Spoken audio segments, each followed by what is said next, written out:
not only today, but over the next couple of weeks to help us really design what I'm going to call solid waste 3.0.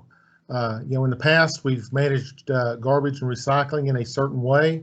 What we're wanting to do with this project is actually try to identify what our strengths and weaknesses are, what are the outside drivers from a local, state, national, regional impact are from driving our systems, and as a result, put together a series of recommendations that the city can consider as it looks forward to managing and diverting and recycling its solid waste as we move forward.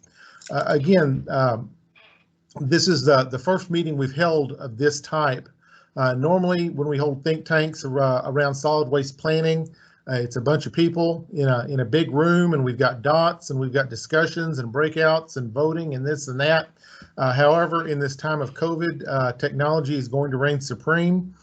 We've chunked tonight up into a couple of 1 hour sessions.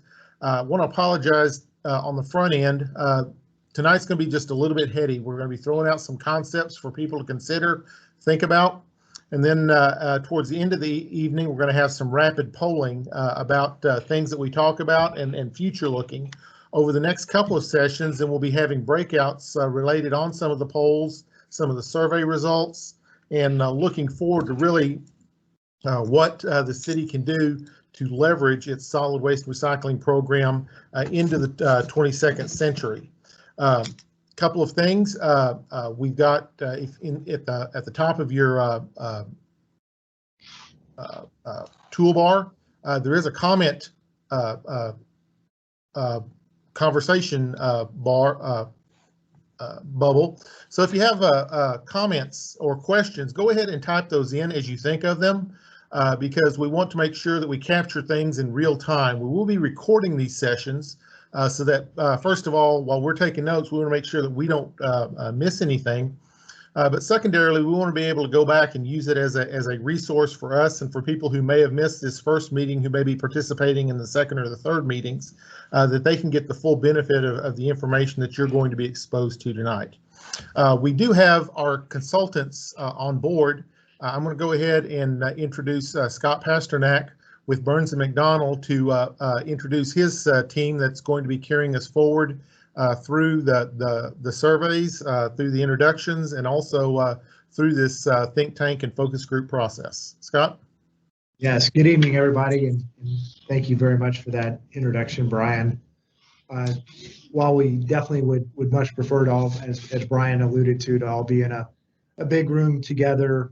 Fortunately, we do have some what should be some really solid technology to allow us to have this think tank tonight, as well as the next two that we'll look forward to having with this group to do that in a in hopefully a pretty straightforward, easy to understand type of manner. So my name is Scott Pasternak, and I'm with the consulting firm Burns and McDonnell. Our firm focuses on working with cities here in Texas and across the country on their solid waste and recycling issues. In fact, I've worked for a significant number of the cities in the north central Texas region and the city of Denton, going back all the way to about 2004 or 2005. And then I'm joined tonight by Deborah Cantner. Deborah is probably either the first or second most important person here, because she's running all the technology and is going to be doing the poll everywhere later on. And then the other really important person to have with us tonight is with the firm Future IQ, and that's David Burley, who is their CEO and the person who's going to be facilitating a significant amount of this process, and also very pleased to be joined by Heather Brannigan from Future IQ as well. And so you'll be hearing from David with his awesome Australian accent in just a few minutes as he walks us through some of the key aspects about what a think tank is and what we will be doing tonight, as well as for the next couple of sessions. So in terms of the agenda for this evening, Brian referenced some of this, so just to walk through it real quickly, in just a few moments, we'll turn things over to David, who is going to give us the background on what this think tank is all about, and then to go over some key perspectives as far as future trends and emergent issues that make the future of solid waste and resource recovery issues so important for us as a society. And then I'm going to try to follow up on David's heels by giving some perspective from more of a local perspective, both for the city of Denton, the region, as well as some perspectives at the state and national perspective. We will take a short break right around as close to 7 o'clock as we can. And then to kind of ease back into the second half of this evening's session, we'll start off to provide you all with an opportunity to ask any questions that you may have. As Brian mentioned as well, again, please insert questions via the chat box. And so as we come back from break, we can try to answer any questions at that point that may come in on the chat side. And then David is going to provide us with some of the results of the survey that you all participated in. We had awesome participation from the Denton community, so thank you so much for your participation. So David is going to share with us some, but not all of the results, because some of those he will communicate during the second and third work sessions with you all. And then we'll close out with some rapid polling to get your insight on some key topics that we'll be talking about tonight as well. And then we'll wrap up with next steps just before 8 o'clock. So again, Brian walked us through this information, but again, in addition to the chat feature, if you click on the dots that show the two heads, that'll give you a sense of who all is participating in this session this evening. And then on the next slide, we will, toward the end of the evening, be utilizing technology called Poll Everywhere to allow for real-time interactive surveying. And so you all will be able to participate in that either on your computer, or if you're looking at this session on your computer, you may prefer to participate via text. So this same slide is going to come up later, but it's essentially whether it's via the internet or via your laptop or via your cell phone, it's essentially a similar two-step process as far as getting that access. So you don't need to do this right now, but we just wanted to let you know toward the end of the evening, we're going to ask you to participate in the Poll Everywhere part of the discussion. This slide here just gives you a graphic representation of the complete project that we are working on for the city of Denton. So the work that we've done so far is in terms of the survey that you all participated to, and then this think tank process is communicated at the bottom part of the slide as far as having stakeholder engagement and public outreach throughout the course of the project. But there's a significant number of other components to this work that we are completing for the city of Denton. So going from left to right on the 4 boxes, starting with an evaluation of your existing system, and then from there to work with the city to develop strategies and options so that we can then figure out what are the key goals and objectives as part of this strategy effort. And then we will have a workshop with city staff to really figure out what that future strategy may look like. And then that will be in the 4th box on the right-hand side, communicated in the form of a solid waste management strategy. So with that, I'm going to turn things over to David. So please take it away, David. All right. Thank you, Scott, and good evening, everybody. Great to join you. So I'm a CEO of a firm called Future IQ, and part of our process tonight is going to be to talk about future trends and emergent issues. And as Brian said at the start, it could be a little heady, right? And because we are going to take a big picture look at what we think are some of the sort of big emergent trends that are shaping the world and shaping the US and cascade down. But that's important because, you know, as Brian said, this looking is a 22nd century sort of approach. So we are taking a long-term view in terms of a strategy or a strategic plan, looking at waste management, recycling and so on. So we do want to sort of think a bit about how the world's evolving and what that might look like in, 5, 10, 15 years and so on. So next one, please, Deborah.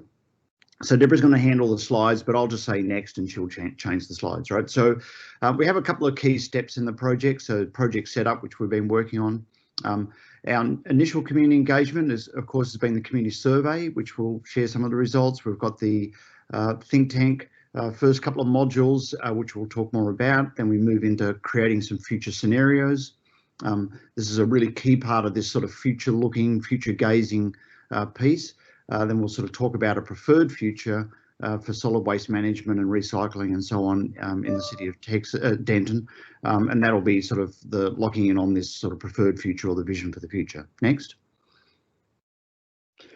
So this is at the core of what we're doing, right? So this is the methodological approach, and this is really from our collective experience about how do you build a solid waste management strategy, recycling plan, so on, that is really robust, right? We know is supported by people, it positions you well for the future, and it's really based on good data. So there are three key kind of dimensions here. So one is about a future orientation. That's part of what tonight is, these sort of future trends, thinking about future trajectory. Data driven, we know that as you plan a topic like this and you start to make decisions and policy implications and investments, you want to be basing that on good data, both in terms of technical data, but also in terms of what the community is looking for and what its desire is. And of course, we want to make a people-focused approach, right? So we want to have this be like an engaging topic, and solid waste management is not always the sexiest topic in the room, right? But we think it's actually a really important topic, and obviously with nearly 1,000 people taking the first survey, it is something that is on people's minds. So we want to continue to create a process that's really inclusive and welcoming, and gives people like yourselves who are on the session tonight, a chance to weigh in and be part of shaping this important element for the future of the city. Next. And so the modules are, we're spacing these out to give a bit of time in between. This tonight, then we've got the key drivers, one in two weeks, and then we have the think tank in a month's time. And we'll just walk through the sort of methodology at each one of these steps. Next. All right, so let's dive into some of this, right? So I want to talk a little about why is it important to be engaging, at least in a future thinking exercise, at least in the initial stages of this process. Next. So one of the things that we're in at the moment is a world that's changing a fair bit, and obviously that's been sort of amplified or highlighted by the pandemic. But in fact, there is a lot of change in multiple areas, and that's really what I'm going to talk about tonight. But change and the factors that create it can be really quite complex. And so thinking about something like a solid waste management, recycling, that topic area, there are a lot of factors actually that are shaping that. Everything from technological trends to societal evolution, people's value, investment levels, changing material streams, and so on. So thinking through this in a fairly careful way is really important to be able to make good decisions as we go forward. Next. But the thing we look at, particularly when we start to think about future thinking, there's two real things we want to probe, right? And you'll see this come up in the survey, and it'll come up in the rapid polling tonight. But there's two big kind of issues. One is about trajectory. So what direction are we headed, and what direction do we want to head? So that's trajectory. The other key part is about velocity. So how fast are things changing, and how fast do we need to change? And you'll see that we're going to be probing those two topics from a technology perspective, from a appetite in the community perspective, and really try and understand what is the right trajectory and what is the right speed. How fast do we want to move and have to move? How big is your appetite in terms of this topic area? That's what we really want to dig into over the next month or so. Next. And then, of course, we're in this period of the pandemic, right? So, and it sort of, creates a lot of sort of extra attention on topics. And what I want to just touch on a bit tonight is, the way we see the pandemic in terms of things trends that have really been there in the background, that are being amplified and accelerated, right? So one of the things about the impact of the pandemic is that, other than the obvious sort of negative impacts on society, it has also had a lot of impact in terms of amplification and acceleration of some things in the background. I'll talk about those. I want to talk a little about what changes might be elastic or inelastic. So what I mean by that is, if you think about an elastic change. It's something that changes when you put pressure on a system, it stretches it out, but when that pressure goes away, it snaps back to the way it was, right? So, and an inelastic change is something that it changes and never reverts back.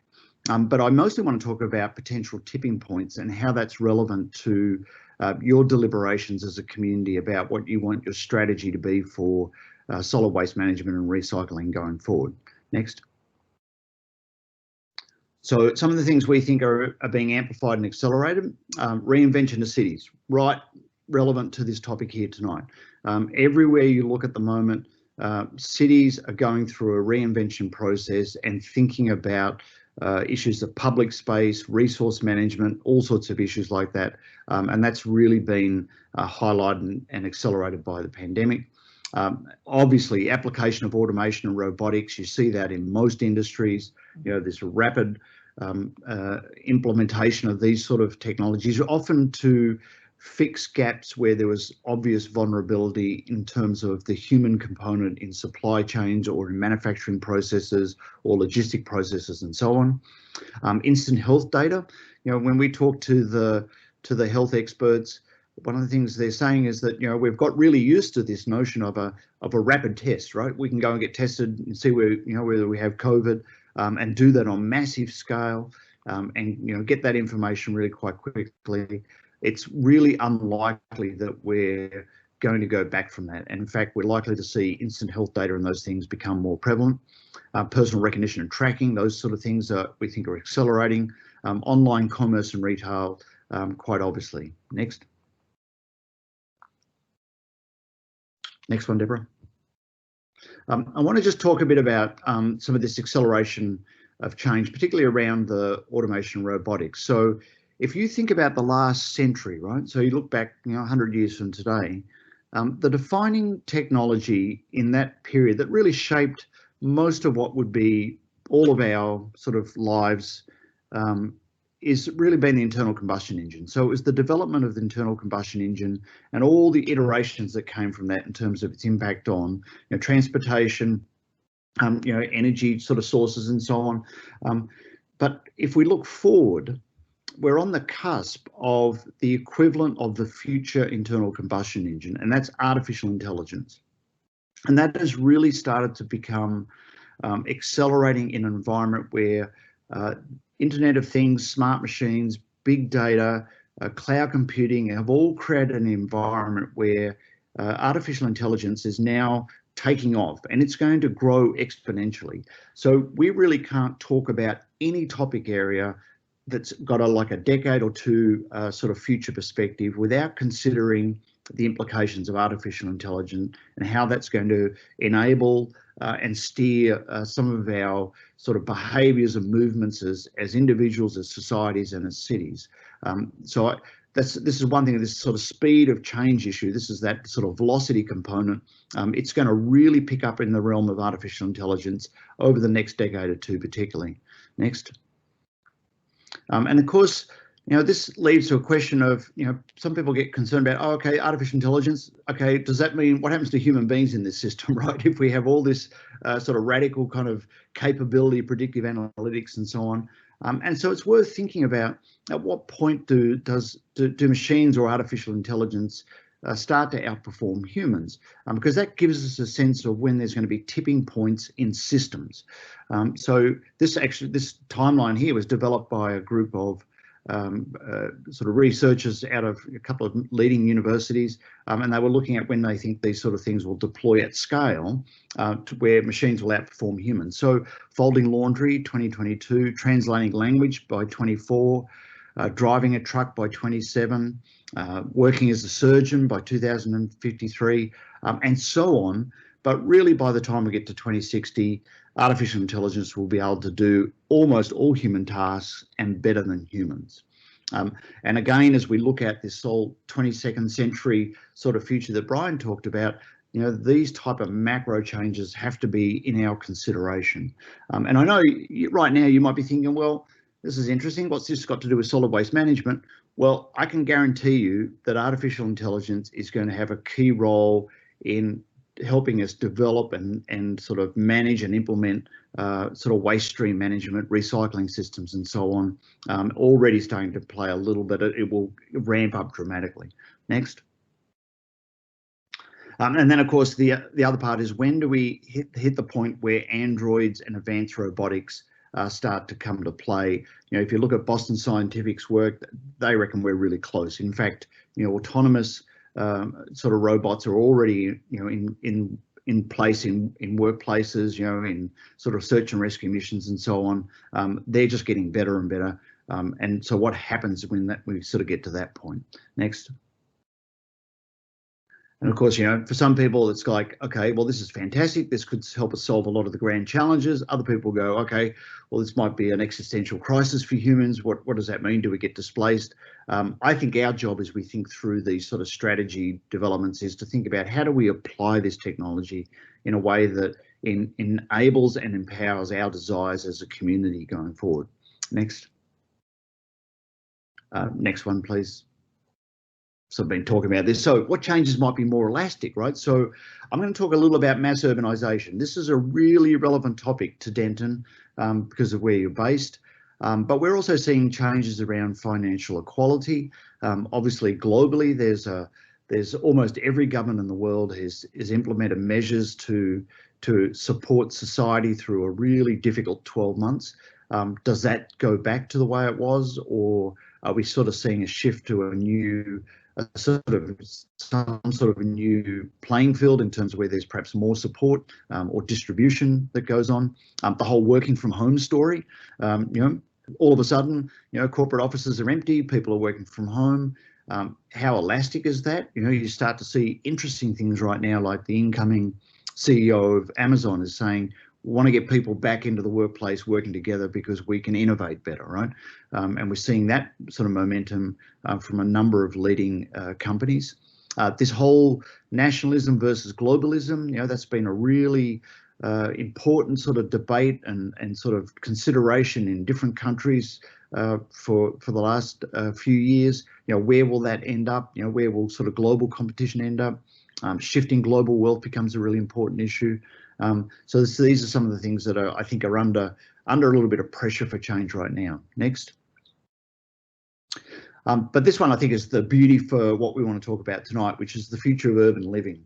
And our hypothesis is that in a period from 1950 to 2050, so in that 100-year period, which we're, you know, pretty close to the middle of, humanity's undergoing an extraordinary pivot. And I don't know, obviously, who's on the call or who's in, you know, your backgrounds, right? But, you know, I grew up on a farm in Australia. I was a farm boy there. So I'm very familiar with an agrarian society, you know, an agricultural-based society where people are distributed across the landscape. And that, you know, I'll show you some data. That was certainly the model in the US in the 1950s. But today, and certainly by 2050, we have to really be thinking about human beings being an urban dwelling species. And that is a fundamental game changer and has all sorts of implications in terms of, you know, how we live in cities, you know, how resources are delivered to us, you know, what materials and products we consume, and of course, what waste we produce and where that waste goes and where that gets handled, and so on. And I think that's a really relevant topic for Denton, you know, as we deliberate your strategy going forward. Next. And to put this in perspective, here's some data for you, right? So this is 1950. Probably a lot of us, this was kind of, you know, close to when we were born, right? You know, on the left there, you can see the United States is pulled out, but, you know, the US is at the top, or North America, South America's at the bottom, Europe's in the middle, and Asia's to the right. And those bubbles represent the number of people who are living in cities that were over 100,000 people population. And this is 1950, right? And the colours are the percent of the population that was in those city environments. So in 1950, the US had 101 million people living in urban population. So it actually had the largest urban population in the world at that point for a country. 64% urban, but so roughly half in the cities, roughly half spread out around the countryside. Remember, these are cities of over 100,000 people, so there's fairly significant city sizes. 1950, next. This is 2020, right? So at a global level and at a US level, you can see there's a dramatic explosion in the number of people living in cities, a function of two things. One, obviously the global population is increasing, but a much greater percent of people are now living in cities today. So the US is now 85% urbanized. 294 million people live in urban settings. But you can see across the world, more and more countries have become greater than 75% urban population, but just a massive increase worldwide. Next one. 2050, it just goes on steroids, right? So, you know, if you can remember the first slide of 1950, just a few little dots, right? But here, the US is 365 million people in urban populations, 90% urbanized. In the US, we're adding 50,000 people a week to cities, and we're going to do that for the next 30 years. And that's net. So that's people who are moving to cities, people who are being born in cities, but it's 50,000 people a week. And that multiplied over and over across the world. Now, why am I talking about that? Well, because this is now an urban dwelling species. So I think as we look forward, we have to think about, okay, what does that mean in terms of implications for our society and how we handle materials and so on? Next. But relevant to Denton, right? So this is the part I think where it gets really super relevant. And if you look at the US, it's really concentrating into a series of what you would call mega cities, right? So in your case, Dallas-Fort Worth is the metroplex, right? It's that huge concentration of people. But you know, there are other big metropolises across the Midwest. So even the smaller cities are in regional areas are getting smaller, and people are moving to these mega cities. So how does that work? And we see levels of innovation occurring in every sphere, right? So if you think of these big sort of mega cities as these sort of radiating concentric rings, so you have the core metropolis, you know, the downtown, and we know that there's all sorts of innovation occurring there, you know, so, you know, Fort Worth has undergone, you know, all the revitalization and renewal in the downtown and so on. The suburbs themselves are also going through a period of, you know, innovation and urbanization. We recently did some work in Coppell, Texas, you know, and they're looking at this whole kind of how they evolve as a first ring city suburb. But the space that and the out there, of course, then the last ring is we have outside the city influence, you know, this sort of larger production, research, recreation space, sort of out in the bush, right? So beyond the city influence. But the area I'm really interested in is this peri-urban space, right? And it's a term that describes the fringe of these mega cities, and that's right where you are. And I call it the arc of innovation, because what I see is that's where a lot of interesting dynamics are occurring, where you start to think about the materials and the resources that have to be assembled to service these big metropolises, both in and out, so material in and out flow. And that's really starting to concentrate in peri-urban spaces. So as we start to talk about waste management, recycling, material handling, then this is super relevant, I think, in terms of what you think, you know, might be your 10 or 20 year strategy as you think about those topics in your community as a key community in the peri-urban space around one of the most significant mega metropolises in this country, which shows no sign of slowing down in population growth. And already you're seeing the kind of constraints that come with that in terms of, you know, resources and water and things like that. But I think this kind of concept is really worth us bearing in mind as we go through the strategic planning and the think tank process. Next. So next one, just jump over that.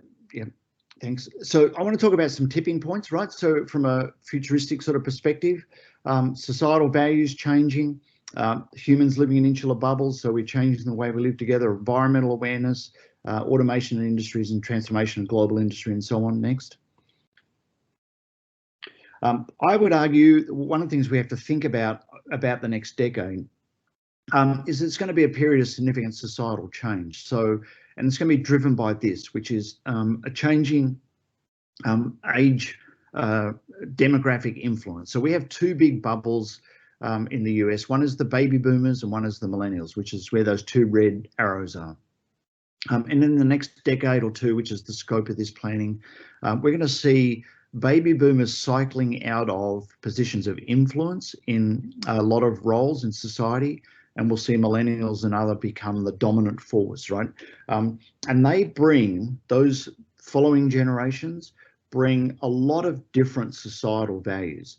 And so this becomes relevant to the velocity piece. So how fast, because as societal values change, we have to think about how fast do we need to move to stay abreast or, with those changes. Next slide. And I show this as an example of that, right? So, this is some advertising that, is from some period ago, right? So blow in her face and she'll follow you anywhere, or, how soon is too soon for the baby to drink cola? And we might look at this today and kind of chuckle, right? But this was once really contemporary, smart advertising. But somehow or other, from that period to today, smoking has gone from apparently a very sexy and enticing behavior to something that's illegal in most places, right? So today, most public spaces, restaurants and so on, you can't even, have a cigarette or anything like that. So societal values do shift, and they shift quite dramatically. And I would argue in the next decade, as we see this cycling of our sort of dominant cohorts, we're going to see similar significant jumps in societal values. And what might they be is worth considering, and how might they impact things like appetite for recycling, our approach to solid waste management, our sensitivity for pollution, and so on. And I'll show you some of the data from the survey, and we're already that in your city where that's starting to come out as a topic I think we need to look at.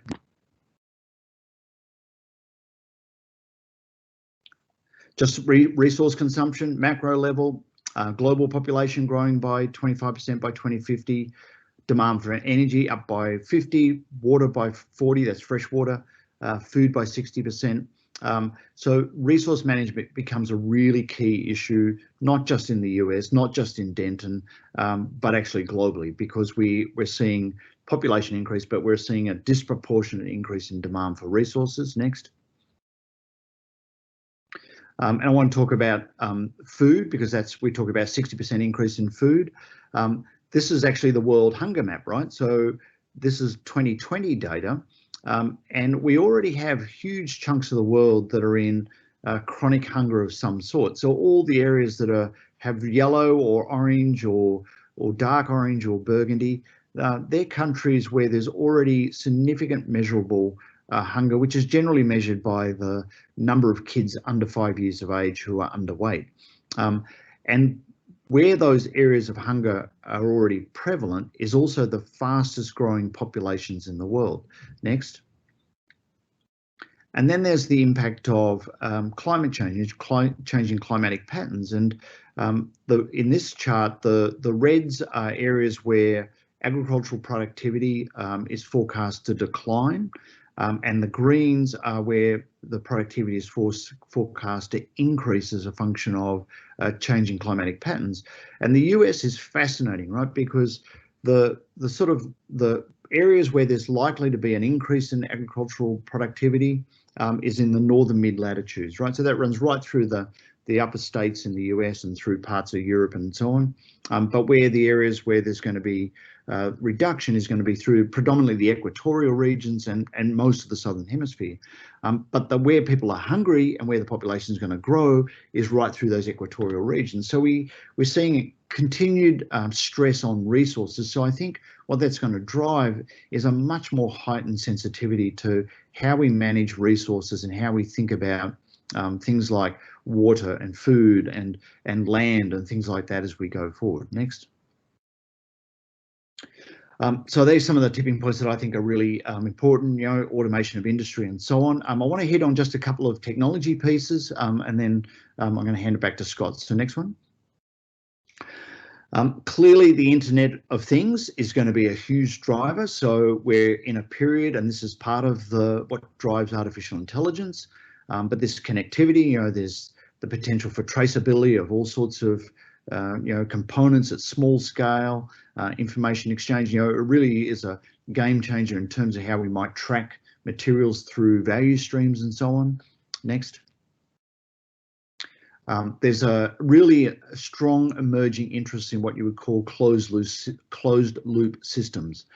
So this whole notion of being able to recycle, reuse, repurpose materials almost down to the molecular level as we go through consumption. So rather than just we use it and chuck it, there's this really strong move to try and create these closed loop systems. And I think why that's really interesting is because if you think about the Metroplex that you're on the edge of, you could be a really interesting location to be part of driving this closed loop system of, collecting, processing and repurposing and re-entering the value stream system. Next. Of course, how things are going to be made, technologies, driving things like additive manufacturing has all sorts of interesting implications about scale and so on. Next. Where things will be made, I think, I've sort of been pointing to this a bit. My guess is that we're going to see more and more manufacturing, which is, obviously you're seeing a reshoring of that back into the US. But I think we're going to start to see a lot more concentration in this peri-urban space, right? And I think the big cities, the gravity of those is going to start to drag the construction, manufacturing, assembly in closer to the mega cities. Next. And of course, what things are going to be made of, right? Already there's some really interesting sort of trends in terms of moving to, replacements to fossil fuels, things like plant-based products and so on. But there's just a huge amount of science going into material construction and so on. It actually brings challenges as well as opportunities. Some of the challenges are that means as at a waste stream level, we're starting to deal with more complex materials and different kinds of materials. Things like, laminated plastics and that are sort of fused with, foils and all sorts of things which can't be separated easily. So it makes the waste stream more complex in terms of, both what's coming into it, but how do you process it? Next. Then there's of course this issue of peak materials. We've all heard of, peak different things, peak oil and so on. But obviously, we're going to be into a period of where we're going to start to see, pressure on resources. So rare earths is one that's on people's minds at the moment, that there's only a few places where it comes from, hence their rare earths. But there's an increasing demand because they do all sorts of fantastic things at a metallurgical level to our technological and electronic components and so on. Next. But then this is about the velocity, right? So this is my almost last slide. So what this is about is right now you can look at technology and what you'll see is a whole series of what you would call exponential technologies. So those sort of coloured bars at the bottom left, and this is, I did this as a version of a food system, right? So exponential technologies, biotech, neurotech, nanotech, sensing, 3D printing, artificial intelligence, robotics, drones, right? And you could do the same type of thing if you were to think about, waste management or, industrial manufacturing or anything, right? But all these really fast moving, fast evolving technologies, but they haven't yet clicked together into fully functional systems. And what this diagram is trying to look at is, well, what happens, like, just take the food sector. What happens when all these pieces come together? So you have Watson, IBM, computer, it's working on human taste and flavor, so you crack that puzzle and you have breakthroughs in food science, gene splicing, autonomous tractors, we're really quite close to, farms being able to be run autonomously, right? And, as I talk about this, think of value streams, right? And waste management streams, but vertical farming, drone delivery, synthetic foods, robotic components, global connectivity. When all those things come together, we have this exponential growth in terms of our technological systems. And this is then all powered by artificial intelligence. I think we've lost the plot there, Deb. Go forward, yeah. Okay, so and this really is going to happen, I think, in the next 10 or 15 years. So from a point of view of, as we think about the future of solid waste management, recycling, I think we have to have this kind of lens as well, because there are all sorts of component technologies that could actually come together and help us create some really fascinating technological driven systems that could really enable our aspirations at city and societal levels. Next one, last slide. Some of my observations, right? So as a front load on, what the future might look like, the next decade will see waves of accelerating change, societal and technological, right? And I've sort of touched on those, but I think as we plan, we have to think about, this is not a slow moving static future we're looking at.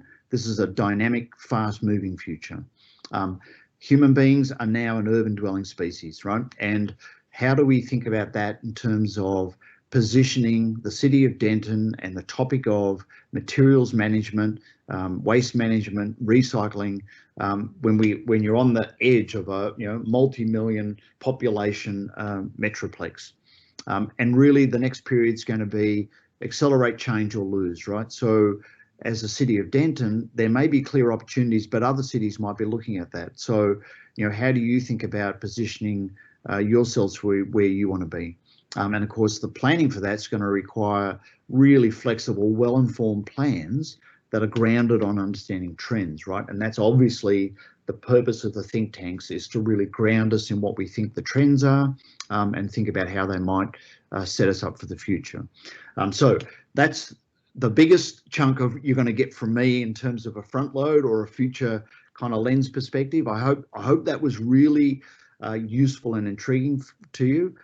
We'll obviously make the slide deck available and so on, but we want to, as we go through the think tank, we want to be starting to narrow the focus on this and start to think about, okay, well, what do they mean for the city of Denton, and how do we use these trends to propel us in the direction we want to go, and how do we think about maybe sidestepping some that might be headwinds for us. So Scott, can I hand it back to you to then bring this conversation down to a more topic and a local level? Yeah, of course. Yeah, thanks so much, David. Every time that I get a chance to hear you talk about these future perspectives, I find it so fascinating, and I think you did a great job tonight of not only giving us a sense of what the future may hold, but what does that mean from a solid waste management strategy perspective. And so we're going to now talk a little bit more about what some of the local issues are that are shaping solid waste management from the city of Denton's perspective. And as we get into that, just on the next slide, just to make sure that we're all on the same page in terms of terminology that we often use in the world of solid waste management, and how some of that is evolving really before our eyes as we speak, is on the left-hand side is the way that we have traditionally looked at solid waste management in terms of a hierarchy, in terms of what is the most preferred approaches to managing our waste stream, as shown at the top of this inverted pyramid, to what are the least preferred activities as shown on the bottom. So we want to do as much source reduction and reuse of materials as we can, and then what does have to be managed, we'd like to divert that either through recycling or composting. And then the least preferred activities will be volume reduction, like incineration or landfilling. And what we're seeing now, though, is where what's on the left-hand side in terms of that waste management hierarchy is often looked at as a kind of a point-to-point type of decision-making process, or a linear fashion. So now the concept is, what can we do to look at things from a much more circular perspective? So that term is known as the circular economy.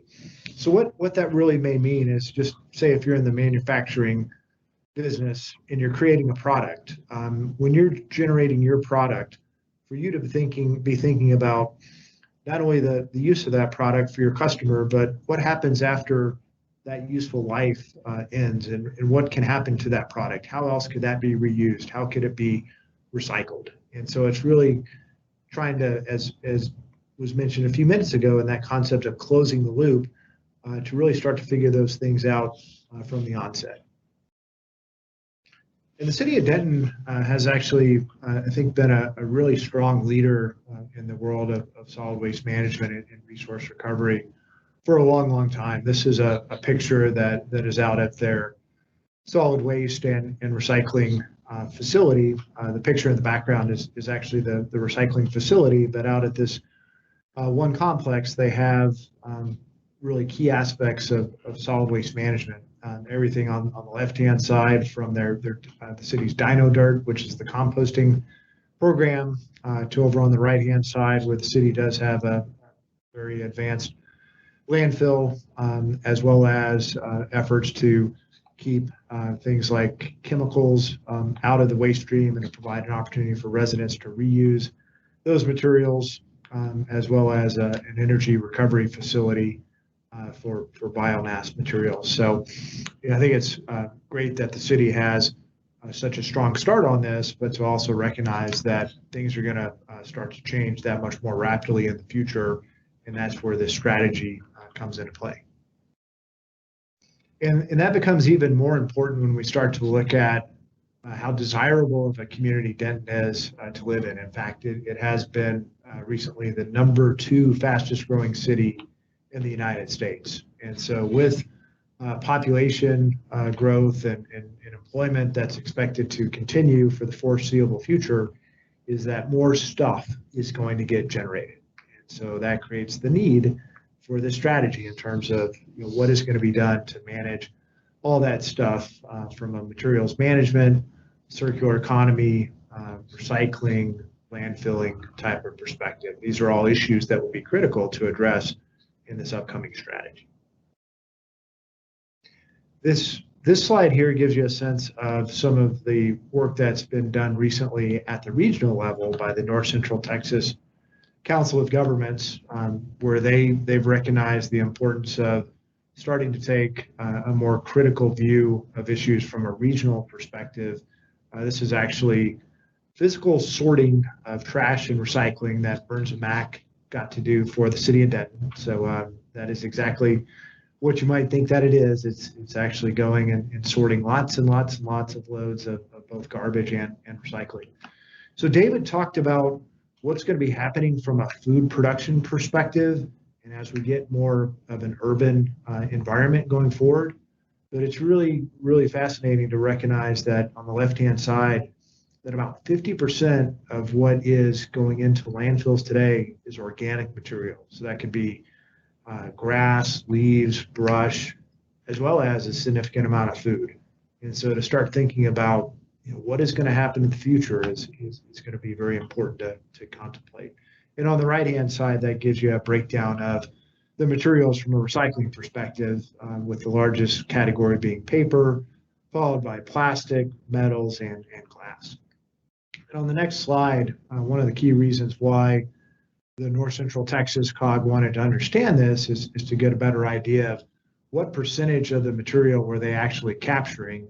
And that's shown with the table on the left-hand side. And they actually used all of that data to help inform what has been implemented as a regional recycling campaign, which is known by the hashtag of Know What to Throw. Hopefully you've seen that. If you haven't, you can go to the North Central Texas Council of Governments website and see all sorts of cool ads that have been developed and implemented within the region. From a statewide perspective, Texas is taking on a number of initiatives to figure out what is the quantity of material being recycled and those economic impacts. So in 2015, the state of Texas had more than 17,000 jobs related to recycling that generated more than 3.3 billion, yes, that's billion with a B, dollars to the Texas economy. And then building on that work, the state is presently developing a recycling market development plan that is intended to support the increased use of recycled materials in manufacturing. So again, very much looking toward the future and what that may hold. And as much of an emphasis is being placed on recycling and diverting materials, it's also important to keep in mind what is happening big picture, macro level from a landfill perspective. And so in our opinion, not just our opinion, but from an industry perspective, a lot of landfills are nearing capacity. And so what we're seeing is that the value of the remaining, in the industry we call it the airspace. I mean, that's just essentially the unused part of landfills that will eventually hold garbage. But we're seeing greater and greater values placed on that airspace. I mean, it's really just a scarcity type of issue. And accordingly, more and more either cities or private companies are recognizing that there's greater value to that scarce resource. And so we're seeing that reflected in increases in the cost of disposing of materials in landfills.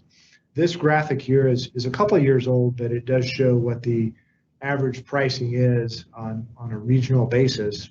And even though the area that includes Texas and other states is still relatively lower than many other parts of the country, as you can see on the slide on the bottom right-hand side, it is increasing, going up from an average of just under $38 in 2018 to more than $40 in 2019. So this again is a trend that we think is going to continue, and it's going to very, very important to recognize as a part of the strategy development. And then the last slide before we take a brief break is just also a recognition of, if you have all these moving parts and you want to move forward within your solid waste and resource recovery programs, is that of well, how do you measure performance? What should recycling goals and metrics be? I think for a long time, whether it was at a state or for many cities at a local level, communities would just set a certain recycling goal. And maybe that was really appropriate back at the time when materials were really straightforward. But today, like David was saying, when you have so many materials that are so complex and may not really be able to be recycled at this point in time, brings a lot more complexity to what you look to set as far as various goals and metrics, and that basic issue of how do we measure progress. And so we raise this as this being another example of a future issue that needs to be considered by Denton as well as other communities really across the country and the whole world for that matter. So believe it or not, even though we got off to a couple of minutes of a late start, I think we were just about right exactly where we want to be on time. So it's 7:01. And so if the group could just please make sure that everybody is back by 7:06, and if people do want to stick around, maybe we'll give everybody just a couple of minutes of a break, but I think that our team can be back a little bit early in case anybody does have any questions, so that we can make sure that we do stay on track to make sure that we're focused on and respectful of everybody's time. So we'll be back in just a couple of minutes, and please stay tuned.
All right, as folks start to trickle back in, looks like we did have a few questions that have come in the meeting chat. So Brian, thank you so much for providing a running log of responses to those questions.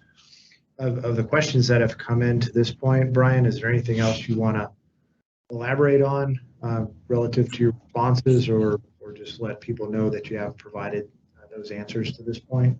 Well, yeah, we're providing answers in the log, but part of what we want to do here, and I'm going to take Mr. Reed's question here, what specifically your task is. And as I stated at the beginning of this meeting, this is a little bit heady because we're laying the groundwork for the end of this meeting and the next two. We're providing surveys as we get towards the end of tonight's session and into the next session, so that we can really define what's important to the citizens, not only now, but in the future, as regards to waste management, as regards to recycling, diversion, waste stream management, cost, finances, different things related to what we need to build this strategy around. And then, so really what, at the end of the day, what we're gonna be looking for is input from you. We're gonna be asked some very pointed questions. We're gonna be asking open-end questions. And as part of the process in some of our future meetings, we're actually going to be having small group discussions. So from this meeting, we'll be breaking out into much smaller groups to really discuss, amongst ourselves, what is important, grabbing that information and putting it together. At the end of the day, we'll have a document that really sort of outlines those drivers of change that we need to be considering as we put our solid waste plan together. Again, related around purchasing, construction, consumption, markets, authorities, regionalism, as it manages, as we work to manage this waste stream. With the collapse of the Asian end-use market, the global recycling market right now is very, very, very, very weak. Quality has to be extremely high for material to actually go back in and to be reused, and we have to figure out how to get over that hump of not just putting it in a recycle bin, but how do we prepare and fix this material so that it can be maximized in that recycling circular economy. So we're looking for feedback is really what we're doing, so that we get the information we need to help drive us through this strategy and making those future decisions for the city of Denton. So again, please bear with us as we go through this. It is a little bit different process than something that you might have looked through and or been through before, and we're going to be seriously taking every suggestion that comes forward and trying to figure out how it goes into our strategy as we move forward. So again, thank you for that question. Yeah, thanks for that perspective as well, Brian. David, is there anything you would like to add with regard to Bill Reed's question that reads, can you state specifically what is our task and what is the expected outcome of our participation? Sure. For today, mostly this is what I would call a front load, right? Where we're talking about what we think are some of the things we need to be taking notice of, and sort of Brian pointed to that. What you talked about, Scott, in terms of some of the more regional and local issues. We're going to talk about the survey results, and we'll do some rapid polling. So this first module of the think tank is really, kind of, I guess, exploring issues. I think to Bill's question, I try to say this will be the last time you'll hear us talk for a lengthy period of time, because the next two modules, you guys will be sleeves rolled up, starting to really dig in deep on perception about local issues and key drivers, and then starting to shape up sort of various scenarios for how this could go forward in the future. So perhaps we weren't clear enough about that, and I apologise if we weren't, but this first module is a chance to kind of, basically catch up on a whole bunch of data, right? And set ourselves up collectively to be able to then go, okay, how do we make sense of this, and what do we really need to be focusing on? And then what is the kind of future we want to be creating for this topic area in the city of Denton? So apologies if it's a little kind of wordy from us, right? But I think a lot of these key topics, if you don't deal with them at the start and have a think about them, they somewhat come and surprise you further down the track. But But the next sessions will be much more hands-on with the community participating. And I also see there was a comment there about citizen-driven suggestions being implemented in the past. I mean, I will just say this bit as the outsider here. I've been really impressed by the city staff and their real willingness to have a really transparent and open conversation, and really build a citizen-driven plan here. But that's really informed by good data and built on an understanding of future trends, but is really, very much, crafted and shaped by citizen input directly, actually, even not indirectly. I mean, having almost 1,000 people do the survey, to me, is evidence that the city really jumped on it and got the word out to people. So that's just my perspective, right? But I, compared to some cities, I mean, the staff here really, I think, leant forward really strongly into having this be a community-driven process. All right. Thanks for that perspective, David. So, does anybody else have any other questions? I see that Brian just provided one, so we can get to that. But it looks like a couple of, yeah, go ahead, please. As written there, will you cover the assets available? You're asking for input from the citizens, and we say yes, everything ought to be recovered and nothing goes into the landfill. The trouble is that adds another $10 million a year to the city budget to do it. So that obviously is an impossible goal, even though those of us who are now little dots on this screen may in fact think that's a good thing. Are you going to say, within all this stuff that David presented, your limits are, we can't spend any more money. We must make the sale of salvaged goods pay for itself, or we can add $1 million a year to that in order to save space. Will there be some parameters on what we can do and what we can think about? Because pie in the sky is fun, but pretty much useless. Right.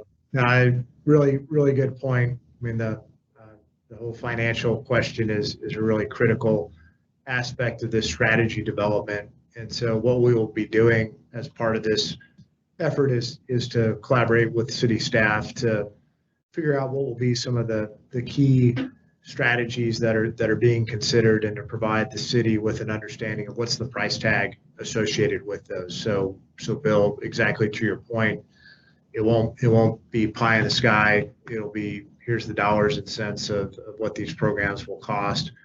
And at that point, then the city can make an informed decision to be able to decide, is this something that the city wants to make an investment in or not? And so the outcome of that is still to be determined in the strategy development. Well, and to add on to that, it may not just be raw cost, but also sequencing. If you remember back to the movie Apollo 11, and even during that time, you had to have certain systems turned on in a certain order to get the power balance right. Same thing here is, if we can recycle or manage things in a certain order, there may be some synergies and cost effectiveness as part of that. And as part of this strategy, we hope to be able to recover what some of those processes are so that we can get that synergistic effect for each dollar spent. So that's why it's really important for us to determine what's the most important thing, what are the drivers, and then really what is that future goal that we're looking for here. Yeah, a great point. And Brandy also, I think, makes an excellent point in her comment that reads, it won't add to the budget if the majority of people can't recycle correctly, which is the case now, sadly. And the reason why I think that's an important point is that there are going to be certain elements of the strategy that we'll evaluate that may not be all that expensive to implement, because as Brandy mentioned, and it's not just in Denton, but it's an issue really across the region, the state, the entire country, to where figuring out how to recycle the right way is a real challenge. That's the whole reason why the North Central Texas COG put its recycling educational campaign in place. And so that is going to be a specific issue that we will be collaborating with the city of Denton to address as part of this project. All right. So I do want to make sure that we continue to keep on time. But are there any other questions that have come in through the chat, David or Deborah, that you think we need to talk through, or is that just kind of a good running discussion for? I think you nailed it in terms of picking up the question, Scott. And I think actually, as we go into the survey results and the rapid polling, I think some of the issues that people are starting to probe at, we will start to address. So okay, awesome. Yeah. So with that, let's keep going just so that make sure that we stay on time for everybody. So back to you, David. Okay, great. So I want to just give you a quick high-level intro of some of the survey results. So we're just going to sort of walk you through a few key things that come out of this that I think are really relevant to our discussion. So next one, Deborah. And we'll be posting this onto the project portal once we get all the data cleaned up and tidied up. There's a couple of, we want to do a map of where people live by zip code and a few things like that, and then we'll post this. But you'll see a number of charts like this, which are what we call profile questions, which there was a series of questions at the start of the survey. Things like how long have you lived in Denton, and you'll see here that we have 883 responses. And you can see the breakdown. So we actually had a really good distribution of, people in terms of whether they've lived, 5 years or less, 5 to 10, and so on around the diagram there. But when we post this data onto the portal, you'll be able to filter all the other responses or the answers to questions by these filters. So you can look at, for example, what people who've lived there for 40 years or more think about issues versus people who've only lived there for 5 years, right? So you'll be able to sort of drill inside the data and better understand what cohorts are saying. Next. And same with age. We had a great distribution of age. It was good. We had a lot of sort of people under 40, often a hard group to engage in these kind of surveys. So some good distribution there. So we've got some really sizable data sets from different chunks. Next. And this one here was about the relationship to the community. So by and large, the vast majority of people have a direct relationship. They live in the community. So that's something we want to know is the citizen response versus people who may have an interest but live outside. Next. And then this one is about organisational affiliation, was what we called it, but the longest bar there, the grey bar, that's 84% of respondents were private residents. And then the second one at the top is the City of Denton staff. So by far the results are weighted very much to the private resident response. Although there's, as expected, there's people from the industry and people from small business and and government officials and so on. But by and large, the data is the citizen perspective, and we can look at that as we go forward. Next. So I want to dive into some of the data, just high level, right? So let me explain this chart just so you can kind of orientate yourself. So this is what they call a pivot chart, and we plotted responses to two questions as an XY continuum on this chart. So the horizontal axis, the x-axis, was the responses to the question about how important is having a long-term vision for solid waste management recycling in the City of Denton. And 1, which is on the left-hand side, was it's not important, and 10 on the right-hand side is it's critically important, right? So that's the x-axis. The vertical axis, the y-axis, is really in response to the question of importance of the long-term vision to your own home organisation, right? So in other words, how important is this vision to you as a person in the community or to your business? And at the bottom, it's not at all important. At the top is critically important. And the size of the circles reflects the number of responses, right? So the bigger the circle, the more responses. And you can see in this data that almost all the responses are in the upper right quadrant. And there's a big bubble right up there at the 10-10 point, right? So that's people who said it's critically important to have a long-term vision, and it's that vision is critically important to me, right? So there's a really interesting relationship between the perception of how important it is to the city, but important to the individual from a behavioural sense or a buy-in sense. So really good support for, I think, this process of going through and developing, a forward-looking strategy for the community. So next. Now this one, a little bit more complex, right? So it's the same type of concept. It's a pivot chart. And there was a series of what we call drivers that we asked people to respond to in the survey, and they're pulled out in that box there with the coloured squares. So it's everything, all the things that Brian talked about, you know, changing solid waste management regulations, climate change and sustainability efforts, collaboration with other cities and private companies, so a bit of that regional approach, efforts in food waste diversion and so on, right? New materials recovery, markets and pricing for materials and so on. We took the responses because people responded to each one of those drivers individually, and we've grouped them all here. So it's all the drivers sort of stacked together. The horizontal axis, the x-axis, is the importance of the driver to the future, right? So 1, not at all important on the left-hand side. 10 to the right-hand side is critically important. And the vertical axis is a question about how well do we think Denton is currently addressing those drivers. And the bottom is 1 is not very well and 10 is very well. So what you can see at the all driver level, so this is all the responses to all the drivers, is that people see all of those drivers, or collectively people see that group of drivers as, you know, important to critically important to the future. But there's a big spread in the perception about how well the community is currently addressing those drivers. And I want to drill into this a little bit more, right? Because what I'm interested in, what the data visualization starts to reveal, is how different groups or different cohorts in the community may be responding. There's obviously clear agreement about the importance of the vision and so on. There's also clear alignment around the importance of these drivers, but very differing perceptions about how well the community is currently performing. So let's dig into that a little bit. So next one. So what I did was I took the data for all the drivers and I broke it down by age groupings, right? And you'll be able to do this on the portal yourself, right? You'll be able to sort of do these manipulations.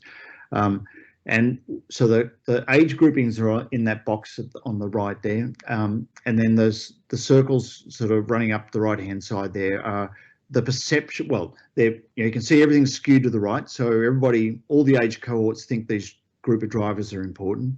But the sense of how well we're performing is really distributed by the age cohort. And you can't quite, well, you probably can see the color sequence, but the bottom one there, which is the little dot there on about sort of 9/3, is the 10 to 18-year-old. So it's a smaller dot because there wasn't as many of those did the survey. But then you go up and it pretty much tracks the age groupings. So as you go up through it, as you get into the older age categories, up to the top one there, which is the 80 and over, the view changes about how well the city's currently performing. And this is right back to that what I was talking about in terms of the societal values and the different value sets that are in different generational cohorts, because essentially what this is saying that the sort of more senior age cohorts, certainly the 80 plus and the 70 to 80s, are feeling pretty good about how the city's currently performing in terms of addressing those drivers, right? We know they're important. We're feeling pretty good about how we're addressing those. But basically that perception degrades as you come down every age group. And I think as we go through this process, that's going to be really important to understand that we're building a strategy for 10 or 20 years into the future. And we have to be tapping into what those emerging age cohorts are seeing, because we might sit down and have a debate, but we've got to understand that there's quite a high level of agreement within those within each age cohort, but they're quite different as you go through the different age categories. Next. So what this one does is takes the same pivot chart, importance of drivers and how well we're performing, and looks at it by the driver. So the color coding there is matched to the list of drivers. And on the portal, if you hover over any one of those circles, the data will pop up and it'll tell you what's the driver, the number of people who responded, and so on, right? What's really interesting here is that all the drivers. So there wasn't really a big difference between the drivers. So there wasn't any drivers that stood out that people had quite differing views, either on importance or how well the city's currently performing in addressing those drivers. So they're clustered really closely together, which I think is kind of interesting, that people are saying, look, each one of these is important, and pretty much we're saying we've got room to improve on each one if you take the average of all the responses. But again, we know that there's a bit of an age effect, so let's have a look at that. So next one. So this is the data. You can see there the box is highlighted. This is the 10 to 39-year-olds. So if you remember the slide I just showed you, it was concentrated around that the Y, the sort of line that goes through the middle of the Y axis. Here you can see that the 10 to 40-year-olds, it's degraded. So those age cohorts are a little bit lower in terms of how well we're performing. If you go to the next one, the 40 to 80 plus, you can see that the data skews up. So still just as important, but we're thinking that we're performing better. So quite different responses, right? And all those little dots in the upper right there are basically the 70 to 79 and the 80 and over age cohorts. So, you know, quite differing perceptions by different age groups. Going to be really important to remember that as we go through some of our discussions in our think tank and our community engagement, that, you know, we all have a view, right? We all agree on some things here, it seems, which these drivers are important, but we have differing views about how well we're performing. And I think that reflects sensitivity to these topics and appetite for change as we go forward. And so we'll want to explore that a little bit as we go forward in this process. So I think that's the last. Is there another slide? No. So that was the slide deck. So Scott, can I hand it back to you to set up for the rapid polling? Yes, and then I'm going to hand it off to Deborah, who's going to facilitate the poll everywhere. But yeah, we will. Deborah, please go ahead. Sure. So the time has finally come to participate in some rapid polling to give some initial feedback. So here again are the instructions that we showed at the beginning. You can either join from your web browser, from your computer or your phone, just by going to the website that's shown and entering BMCD1. Or if you'd prefer to just use your phone to text, you can text in your responses. Now to get that set up, what you're going to do is text the message BMCD1 to the phone number 22333. And when you do that, you should get a confirmation that you've entered the poll. We'll give maybe just a minute. So if anyone's having issues, go ahead and comment in the chat or just unmute, and we'll give it just a minute for people to get logged in.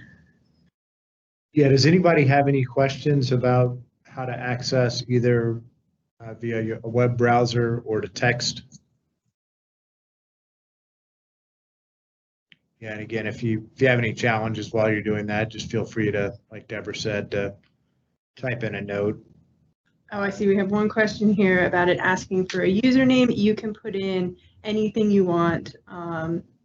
That's just the name that it'll have in the system for you. But it won't make any difference when you provide your responses. We won't see who's responding with whatever comments though. Yes, yeah, it'll be anonymous, so we won't see what you're doing. But, Yeah, and there's a question there too, Deborah, and what you should see once you log in, if you've jumped forward, you'll just see a landing page, which is the first question, but don't answer it yet, right? Because we're going to get everybody queued up and off and running at the same time. And I'll also will put in a shameless plug for the portal for the project while we're waiting to give folks another minute or so to get going. So David mentioned this, but I think somebody put the link for the portal in the chat. Yeah, Heather did. Yeah. Yeah, so that's where you can go to get all of the information about the project. That's where, knock on wood, we should be able to post tonight's workshop recording as well. But where David was saying that you all can go in and look at all that data and select, whichever age group or different variables on the survey results, that's all out there and live right now, right, David? No, we actually don't have the data Okay. yet, but we'll Or be it soon. will- We're just doing it some will be. cleanup on it. Okay. But as we go through the project, Scott, that's a good point. But as we go through the project, everything's going to get posted to that portal. So in terms of reports and survey results and things that are coming up. Okay, great. Thanks for that clarification. So Deborah, you think we're ready to go? I think we are. So with that, I'm going to start sharing the questions. And as you'll see, for those of you who are doing this by text, there are options, the letter A and B for the different responses. And essentially, you just send a text message with that letter, or for some of them, multiple letters if you want to choose multiple options, and hit send. And then it'll start, it'll register your response and you'll be added to this. So with that, David, I'll hand it off to you to walk us through the questions. All right, so answer the question if you haven't yet, right? So, and it'll update in real time. So it looks like probably most of you have jumped in and answered. This is your test question, right? I mean, it's a real question, but just so you get used to the technology. Looks like a few people are still jumping in. Okay, it looks like it's stabilized. So let's go to the next question, right? So we've got about 10 or 12 questions we want to ask you, right? So this is to the trajectory and velocity. So how far into the future do you, oh, and by the way, you can change your question if you want to, or change your response, right? How far into the future do you think Denton's planning for the future of solid waste management and recycling should look? 1 to 2 years, 5 years, 10 years, 20 years, 30 years or more?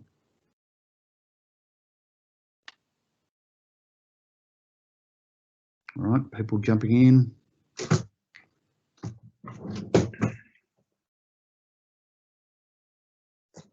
Okay. Pretty strong response on the longer term perspective. Deborah, I think something's happening. Yep. So really strong response there in terms of the 20-year time frame, right? And Brian, so to the city, I think that's really interesting in terms of the time frame for this strategy. I think that really sort of reflects that people recognise this is an important topic, but could take a while to kind of really get it right and build a proper strategy, because all your components are hefty investments and so on, right? But that pretty aligns really well with where we're at. So let's go to the next one. So this is a bit about that sort of appetite and sort of perception. So relative to surrounding peer communities, how well is Denton performing in the area of solid waste and recycling? So select one. We're doing great. Things couldn't be better. B, doing relatively well, but some room for improvement. C, doing okay, but plenty of room for improvement, and falling behind. Okay.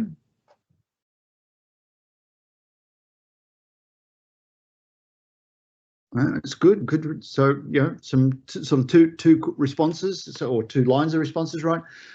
Doing relatively well, but room for improvement. Doing okay, but plenty of room for improvement, right? So obviously we have room, I think, for some ambition in this strategy, and and on a foundation that it's not a disaster, right? But that you do have some track record and capability here. So let's go to the next one. Okay, so this is sort of aspirational, right? So what future posture should Denton adopt relative to similar Texas cities? Strive to be a leading role model community, stay abreast of evolving proven trends, doing pretty much as we are today, reduce our involvement.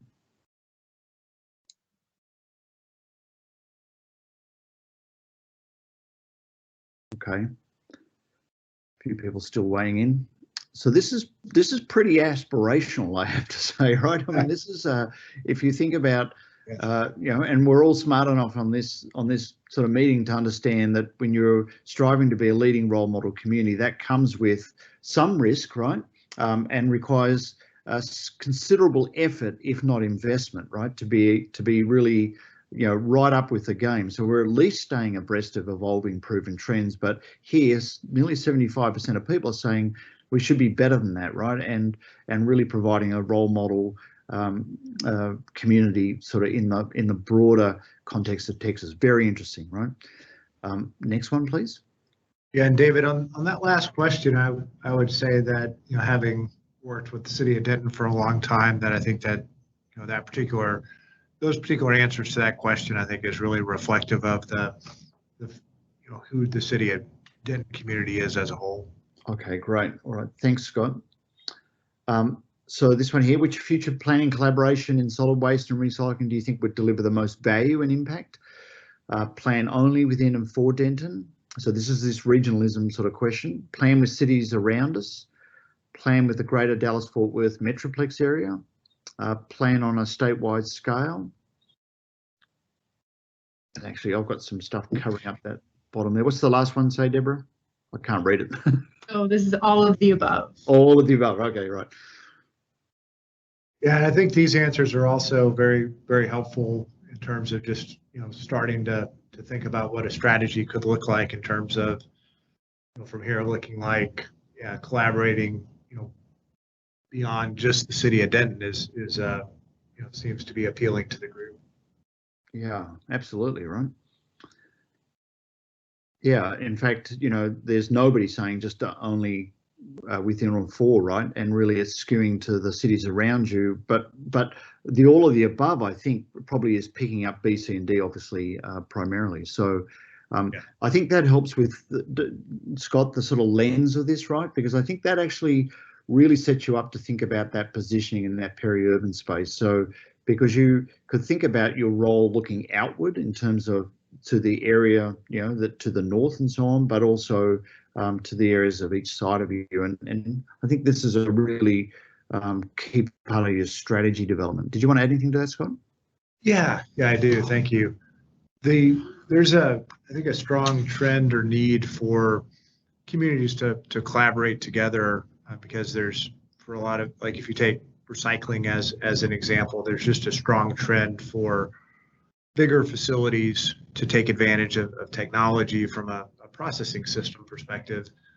And so it doesn't necessarily mean that that's going to be the direction that this strategy goes in, but just to know that, that's an idea, maybe a conceptual idea that this group would be potentially supportive of based on this answer, just kind of gives us a sense that would, make sense to at least further evaluate on behalf of the city as a part of the strategy. Doesn't mean that's going to be the answer, but at least gives us some of the framework.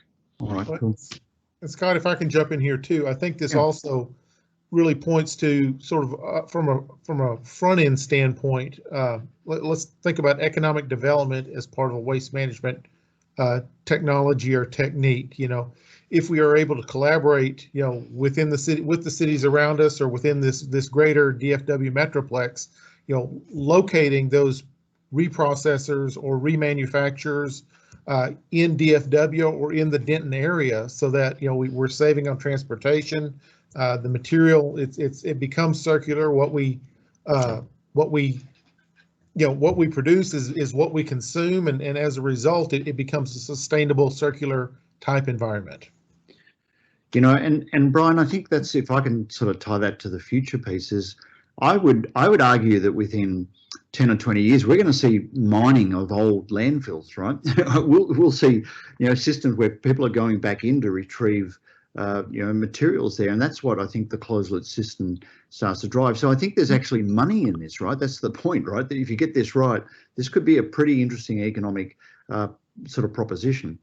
So Deborah, shall we keep going with the questions? We got a few more.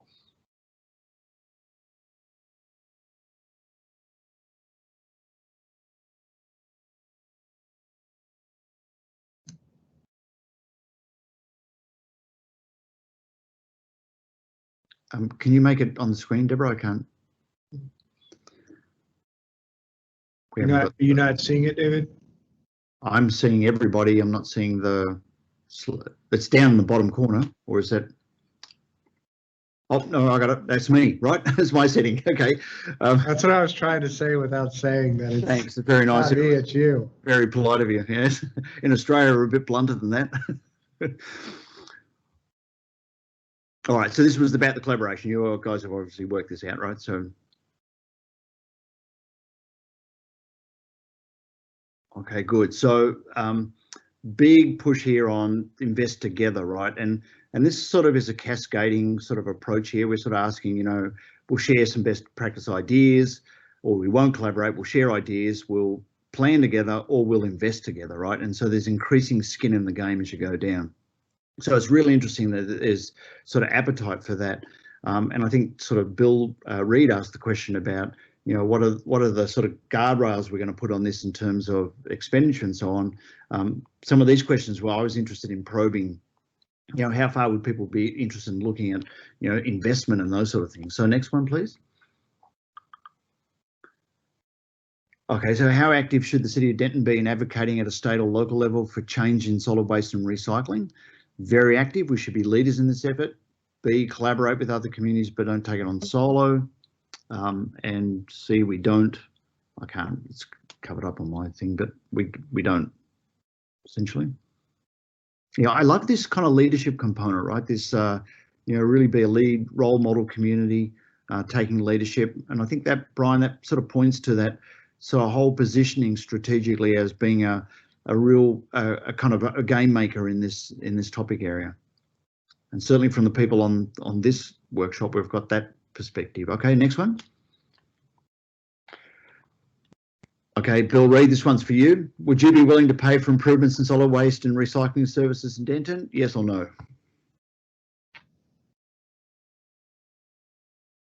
All right. Well, we're all on board with this one, right? So let's, and by the way, as we go through, right, this is trajectory and velocity, and we're measuring appetite, but we're going to drill into this and get more specific, right? I mean, these are broad questions, so we're just framing it, but obviously, we need to get down into the details as we go through this whole strategy development and work out, where could this make money, where is it going to cost, how we're going to fund it, all those type of things, right? So next question. How much would you be willing to pay for improved comprehensive solid waste management services in Denton? $5 a month, 10 a month, 25 a month, 50 a month? Not willing at all.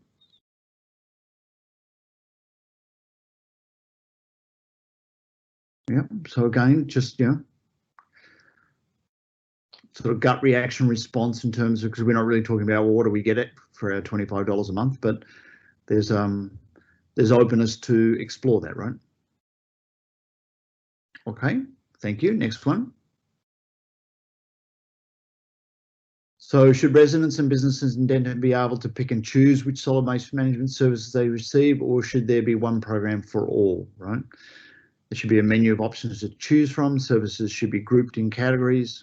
All services should be included in one approach.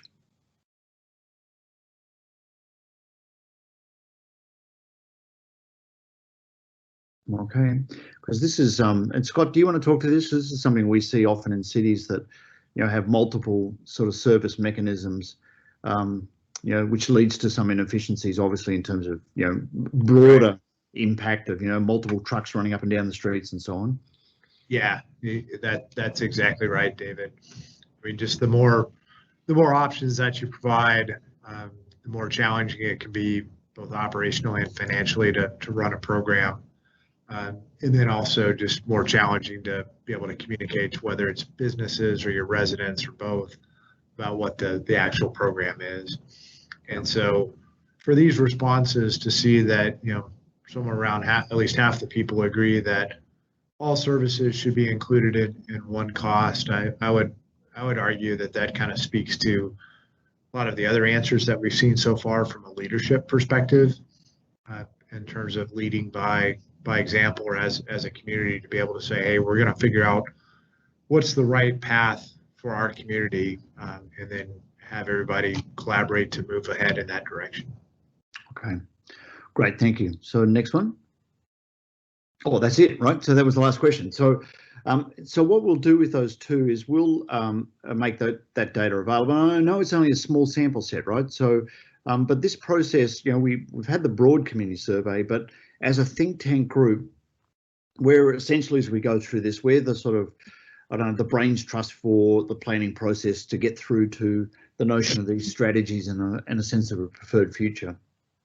So I'm pleased on a couple of things. One, to see a lot of alignment in thoughts there, and also there's clearly appetite to explore some ideas and think, pretty aggressively and creatively about this topic area. So there's not a hesitancy, I guess, is what my interpretation is. So I think that sets us up well.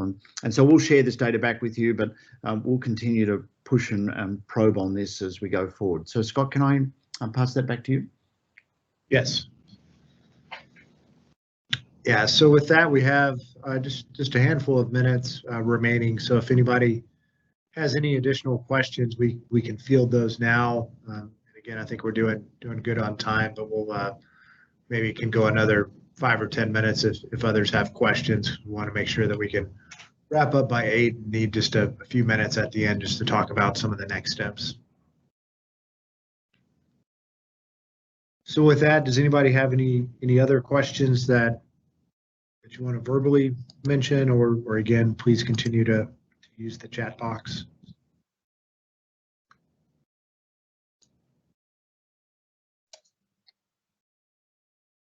Well, let's do this. Let's go ahead and move toward the wrap up. I know it is getting close to 8 o'clock, and we really do appreciate everybody taking time out of your busy schedules and potentially being with your families on a Thursday night. And we can stay around if there are any last second questions, but Deborah, if you could go ahead as far as the next steps. So our next session is going to be next Thursday, so just 1 week from tonight. So it's going to be at the same time as this session, and then we'll have a 1 week break after that to come back with the third session. And again, since there have been a few questions about what this process is going to look like going forward, David, would you mind just taking a couple more minutes just to provide some additional perspective on what participants can expect for the next 2 sets of meetings? Yeah, so just at a high level, so there was a list of drivers we asked you to respond to in the community survey, and part of that was to sort of tease out which ones did you think were most important and how well we're performing, and the other questions we asked. And as I said, the raw data in average sense says we think all these drivers are important, so we're not going to exclude any of those. And there's a variable response around how well we're performing. So the next session will be really taking that group of drivers that was in that survey that we talked about tonight, and doing some extra work on each one of those, but in breakout groups, right? So we're really thinking about, and I think what we really need to quantify is, so where do we see we're doing well and where do we see we need to improve, right? And so really understand that topic a bit better, and what would be the benefit if we improved in each of those areas. So, for example, there was a question there about working with cities around us. So that was a driver. People saw that as important, basically saying we're not doing as well as we could, or we're not as well prepared.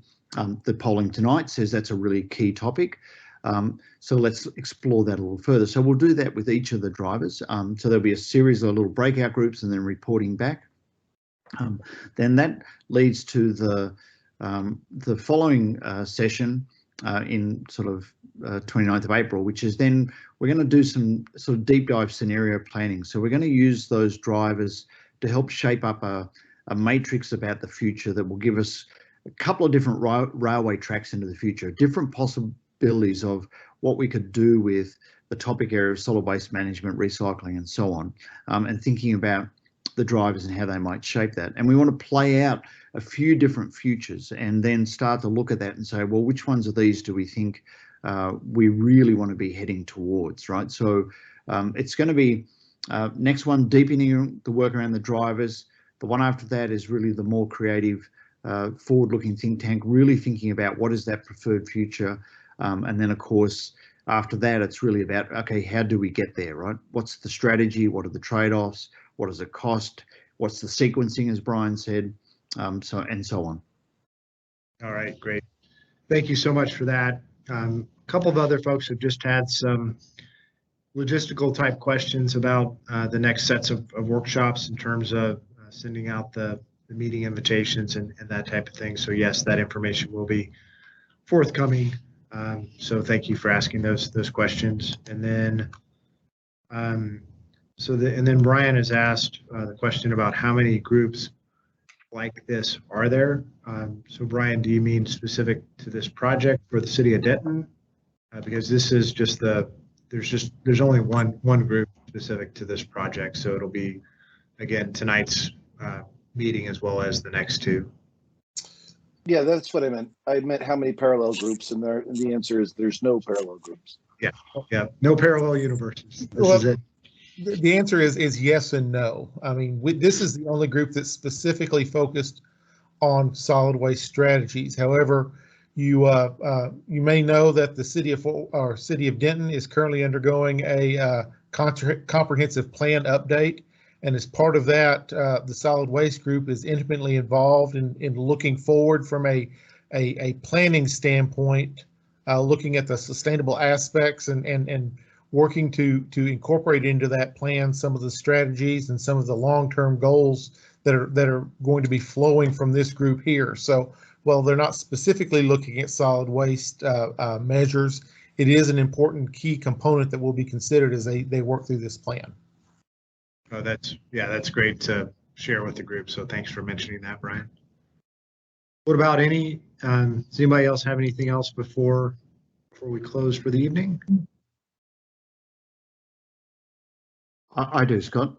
Yes, please go I ahead. just want to say thank you to everybody who's been on this workshop.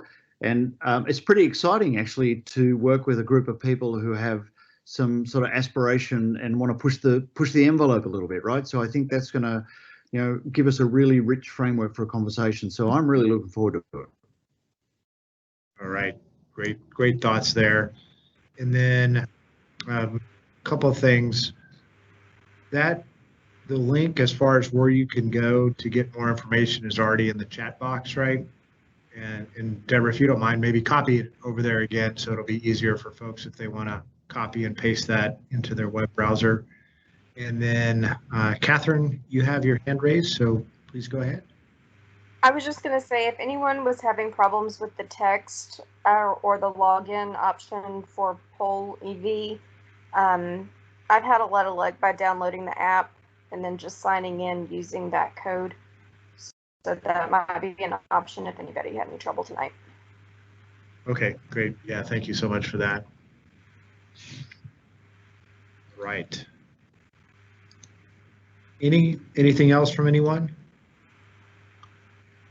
So again, that information is now once again in the chat box. So again, just the same information or same link as before, but just wanted to make that as easy as possible for folks to access. So again, this has been a great session. Again, thank you very much for spending a couple hours with us on a Thursday evening, and we will look forward to seeing you all next week as well. If there's anybody else who participated in the survey and expressed an interest in joining this group as well, please let them know that we had the first session and that they are welcome to participate next week as well. And hope you have a great rest of your week and look forward to seeing you next Thursday at 6 o'clock. Thanks again and have a great night.